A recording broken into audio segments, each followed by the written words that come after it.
Brazilian राष्ट्रिय टोलीबाट सबैभन्दा ज्यादा गोल र असिस्ट गर्ने खेलाडी नेमार।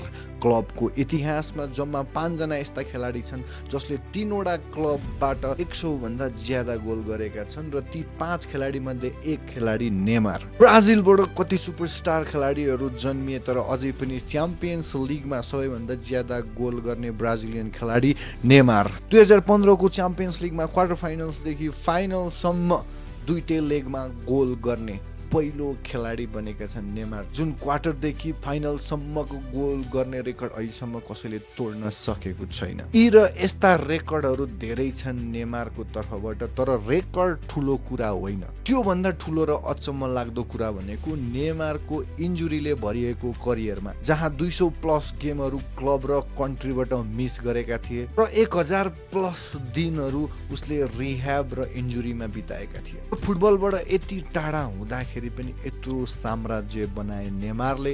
र सोच्नुस्, यदि नेमारको जिन्दगीबाट इन्जुरी हटाइदिएको भए नेमारको करियर र रेकर्ड कहाँ पुग्थ्यो होला। उही नेमारले 34 वर्षको उमेरमा ब्राजिलियन फुटबलबाट सन्यास लिने घोषणा गरेका छन् र नेमारको लागि ब्राजिलियन फुटबल फेडरेसनले एउटा फेयरवेल म्याच खेलाउनेछ र त्यस पश्चात नेमारले अफिसियल्ली त्यो गौरवशाली पहेँलो जर्सीबाट बिदाई लिनेछ। भलै नेमार जुनियरले ब्राजिलको जर्सीमा स्टार थप्न सकेनन् होला, तर ब्राजिलका लागि विश्वभरबाट करोडौं फ्यानहरू कमाइदिए, जसले नेमारको कारणले त्यो पहेँलो जर्सी आफ्नो अन्तिम साससम्म लगाइरहनेछ र समर्थन गरिरहनेछ।